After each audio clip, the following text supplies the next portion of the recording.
So hi. Okay, what I want to do is I want to tell a little story. The story is about an incident that happened when I was in the military. And the reason I'm telling the story is I've told some other stories, and they're all on the same thing. You have to do what is right, and the reality is that a lot of times what is popular is not only wrong, but it endangers the lives, the livelihood, or the financial well-being of innocent individuals. And so in this particular case, what happened was I joined the army and I went over to Germany. And during the time I was in Germany, I was working as basically a security guard on a small site in Germany, a military organization, a little base.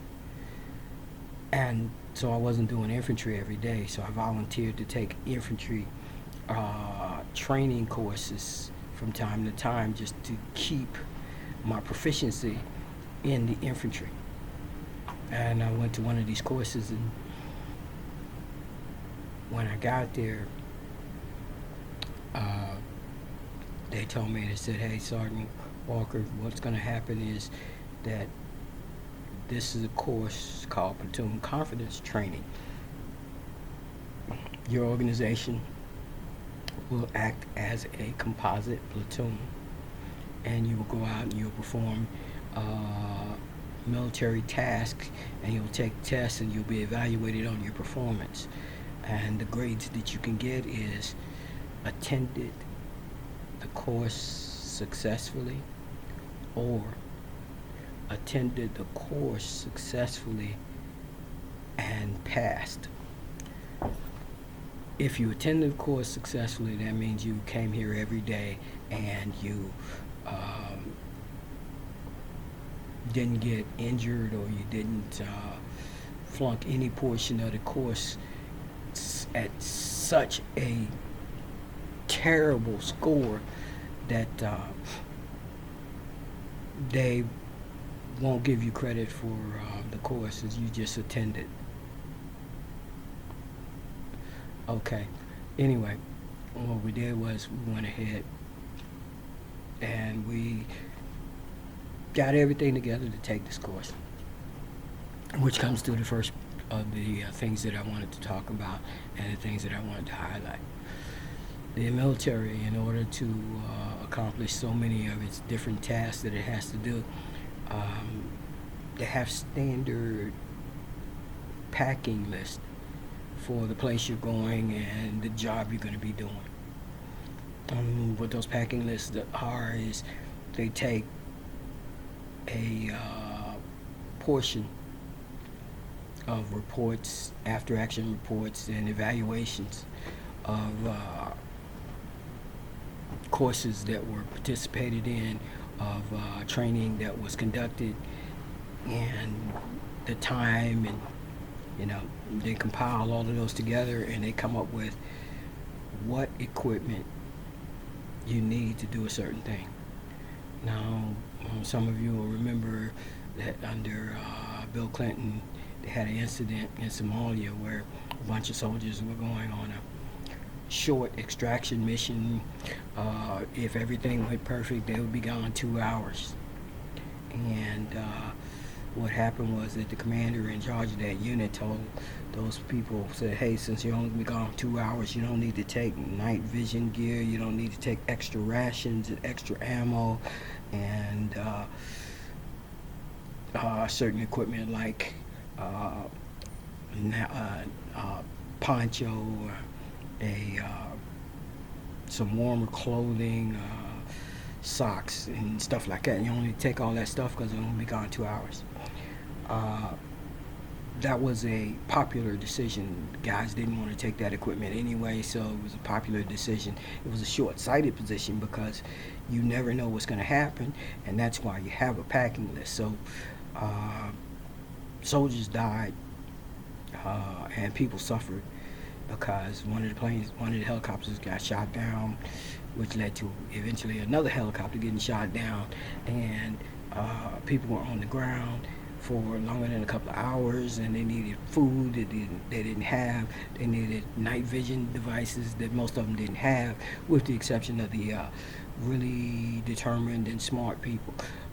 The uh, people from the Delta who went along. When the commander told them that they didn't have to carry all of that extra heavy equipment, the Delta Warriors laughed at them and carried it anyway. And then when everything hit the fan, the Delta Warriors were sharing their extra equipment with the other personnel. Um, and so that was an example of the courage of people, where they do what they know needs to be done instead of doing what's popular or doing what they felt. They weren't all up in their feelings. They were using their brains and their common sense. This is something that in the previous administration was absent. Everybody was all up in their feelings, and everybody was all pushed and running behind what was popular, and everybody was interested in making money from their social media things, and doing all of the stuff that was popular, and getting paid or getting promoted by doing what was popular.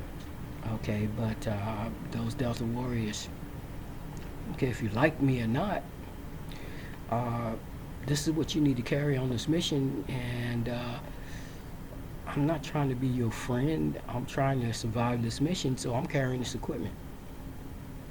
Uh, like I said, the commander was like, hey, well, yeah, guys, I don't want to see y'all uncomfortable, so go ahead and go on this mission. And you don't have to carry all that stuff you don't want to carry. So people died. People suffered. And a lot of it could have been avoided, just like a lot of people that got that lost their lives in this corona thing.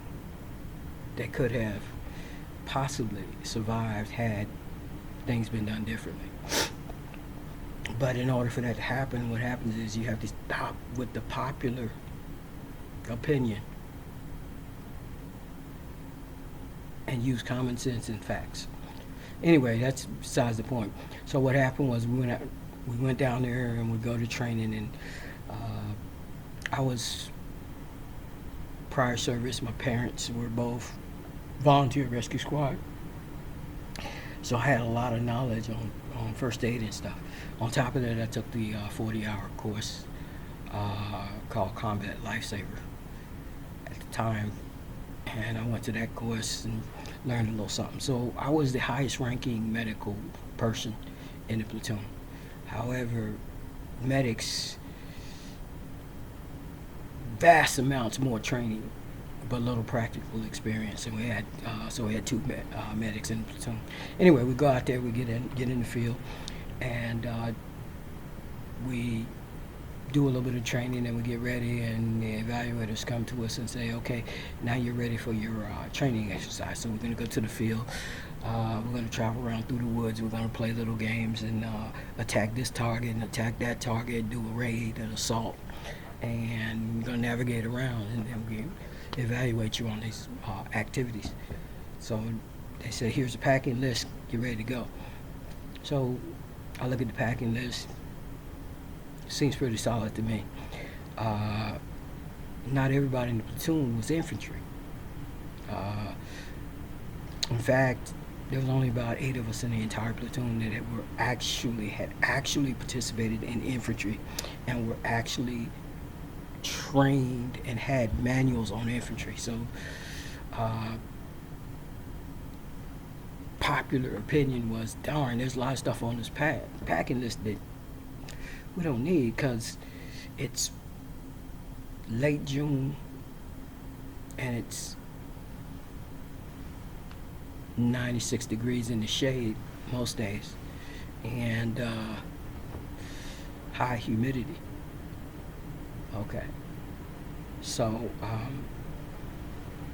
they're like, oh no, we don't need this, because cold weather sleeping bag was on the list, wool blankets were on the list, towels, extra socks and clothing were all on the list. And so non-infantry lieutenant in line, non-infantry platoon sergeant looked at the list and said, oh no, y'all don't need to carry all this stuff, so don't carry it. And I had looked at the list, told my soldiers to get ready, and I left them to go and check on some other things. I think supply. I think I had gone to supply. I think I had gone to training, because I was trying to get people in my squad and everything ready for this, to do the right thing here. Anyway, to make a long story short, we are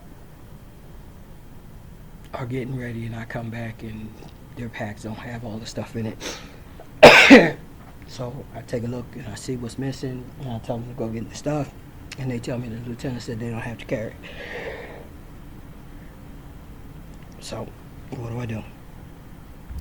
I get mad, but I'm still in the military, so I go talk to the lieutenant and the platoon sergeant, and they tell me that they're not going to make them carry that stuff.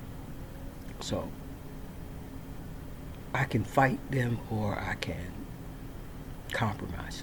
So I decided that I don't need my lieutenant and my platoon sergeant mad at me. So I compromise. Basically, I go back out there and I tell them, okay, you don't have to carry all of that stuff, and you can shift the load from person to person, but you will carry 4 sleeping bags. You will carry 4 wool blankets. There's 12 of us. So you will carry 4 sleeping bags. You will carry 4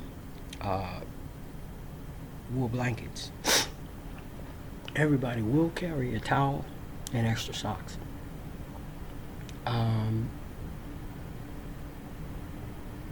I think that was it. I think other than that, I think I made them carry. I made sure they all had ponchos. As 40 years ago, I don't 100% remember everything I made them carry, but these items were important, so I made them carry them. So we get out, we go out to the field, and we get out there training and everything, and then they say, hey, look, y'all have navigated this way, you've navigated this way, different people have been in charge of the navigation, and y'all done okay. So now we're going to do the big exercise, and this will tell whether you graduate or not. So the lieutenant's all excited because he said, we got a chance to graduate. So he's like, okay, Sergeant Walker, your squad is the best at navigation.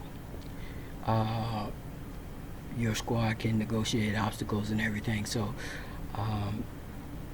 we're going to put you on the lead. I'm like, okay.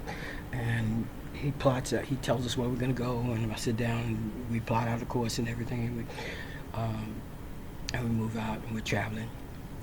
We're stopping, doing things, and we get to our first location, and we have camp for the night. And when we stop and we have camp for the night, I'm an infantry squad leader. So what do? I go, and I go from person to person to person, all the way throughout my squad. Set them up in the perimeter, make sure they're in the right position, make sure they're facing the right way, make sure one is eating while the other's not. Do everything that you're supposed to do when you're tactical in the infantry. Now, I spent 5 minutes at least talking, listening to the voice of, checking the responses of every individual. So,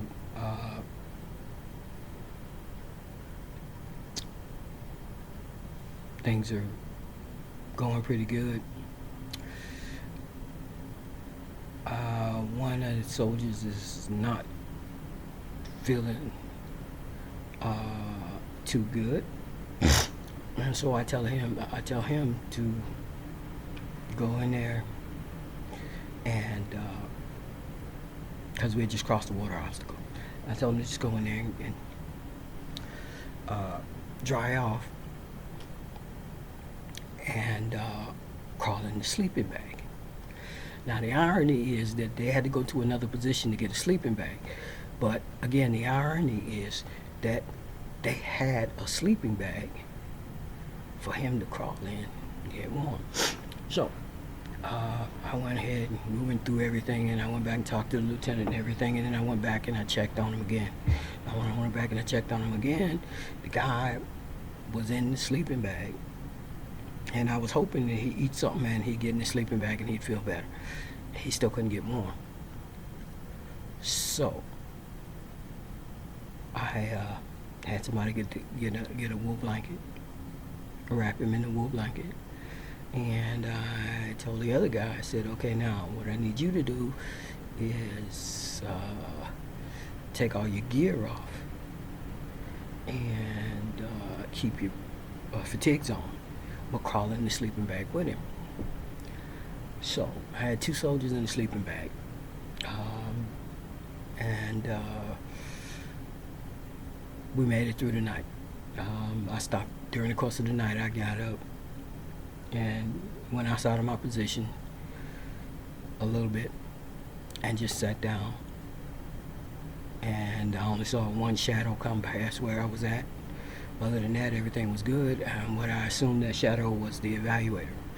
Okay, but because there weren't any aggressors, so nobody was attacking us, and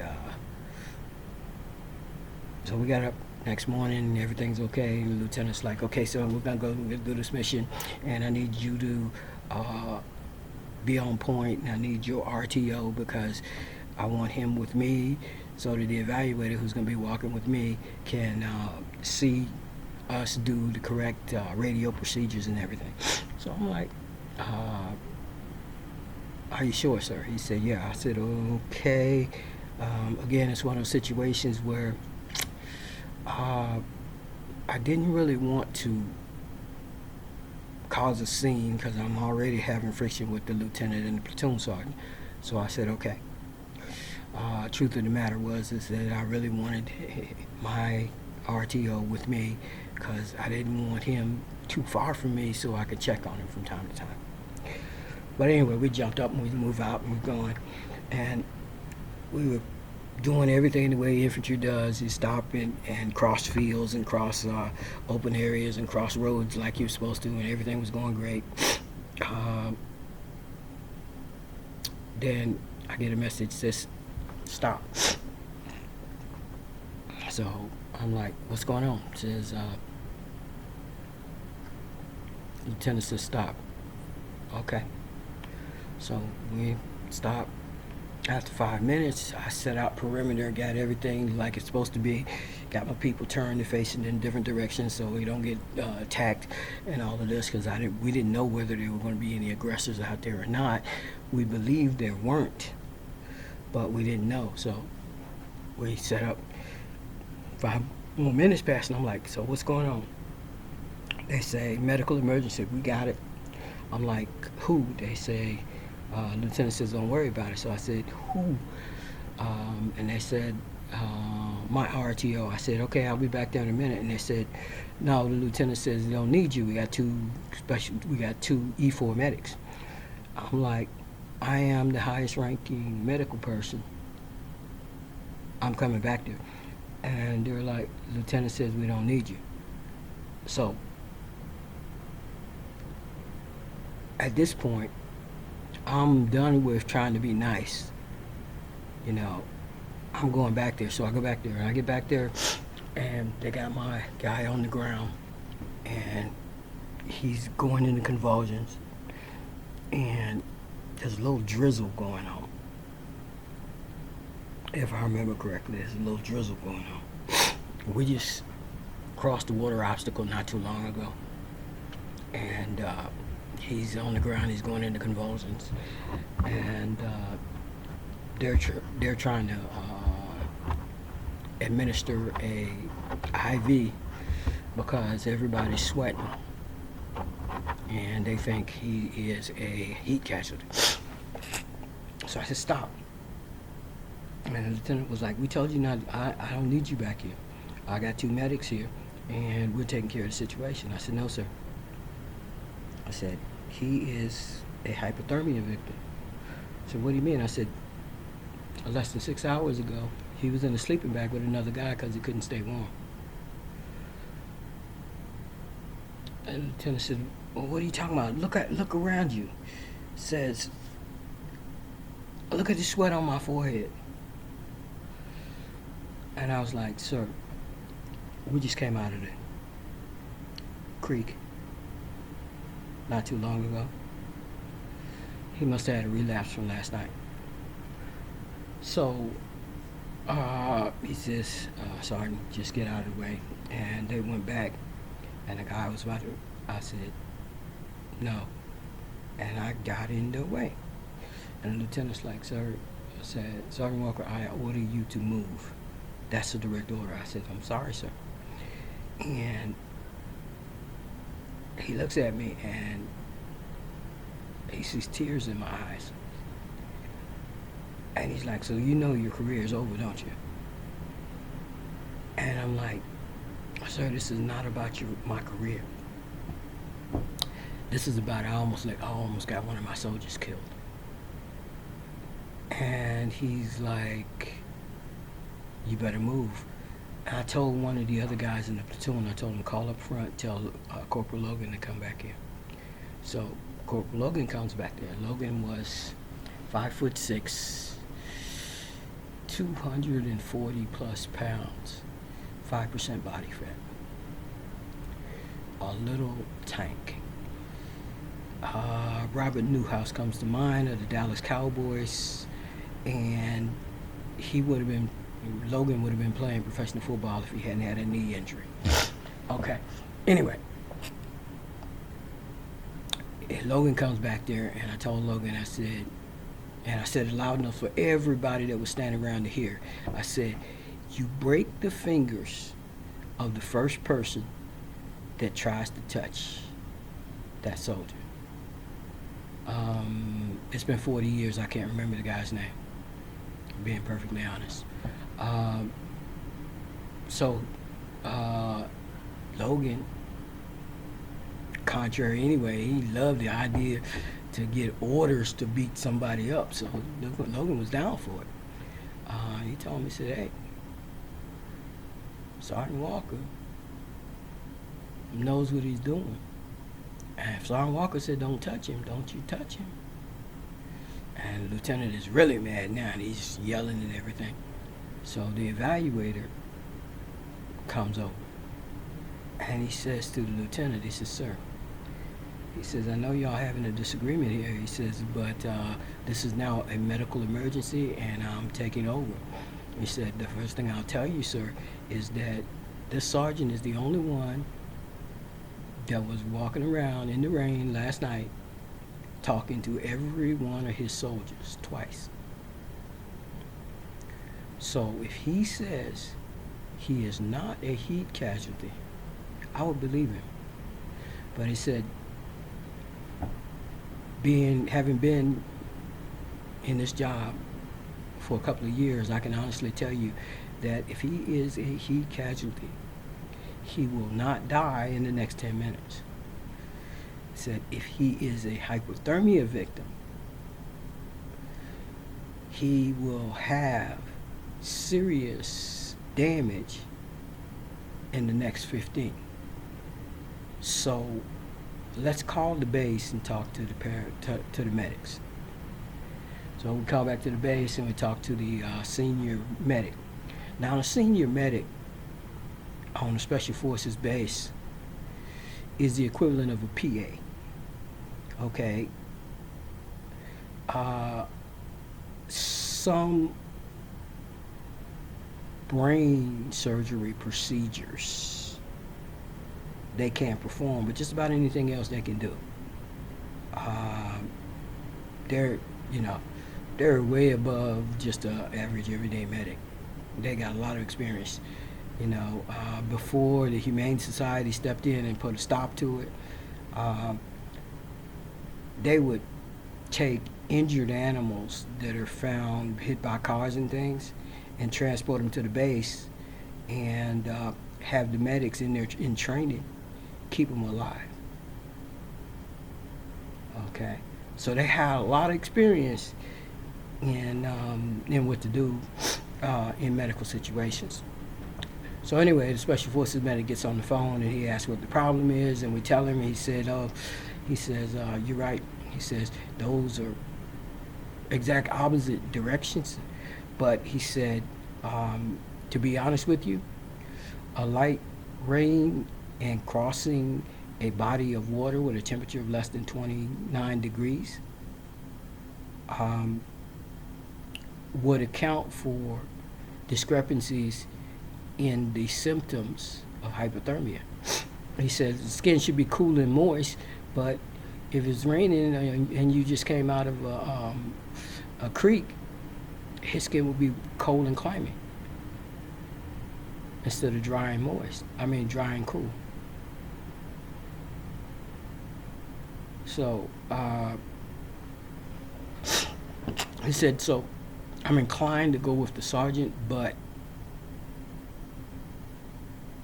go ahead and take his temperature. Wait 5 minutes, we'll take his temperature again. Now he said something like that. He said he's inclined to believe hypothermia. Okay, it's been 40 years. I don't remember his exact words, but I do remember the exact remedy. Take his temperature, wait 5 minutes, take his temperature again.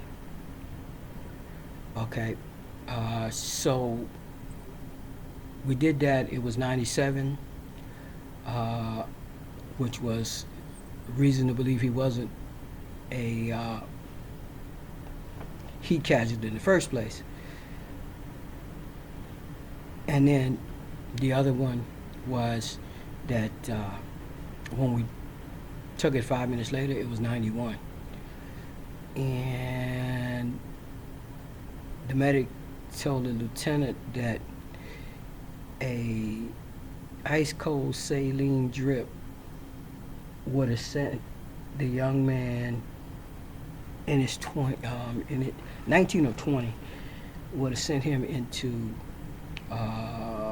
shock and a heart attack. So, boom. He says,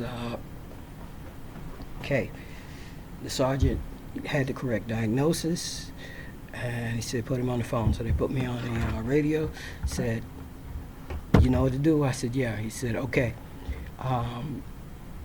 Then what I need you to do is I need you to go ahead and treat him as a hypothermia victim and transport him and the other guy to the nearest pickup point, LZ, and we'll send out transportation to pick him up.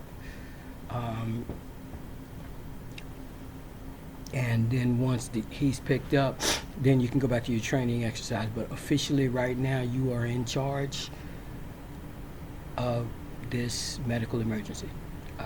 They talked to the lieutenant. They told the lieutenant that I was in charge until the medical emergency was over, at which time he would be, the command of the platoon would be returned to him, and we could continue with the exercise once the young man was out of there.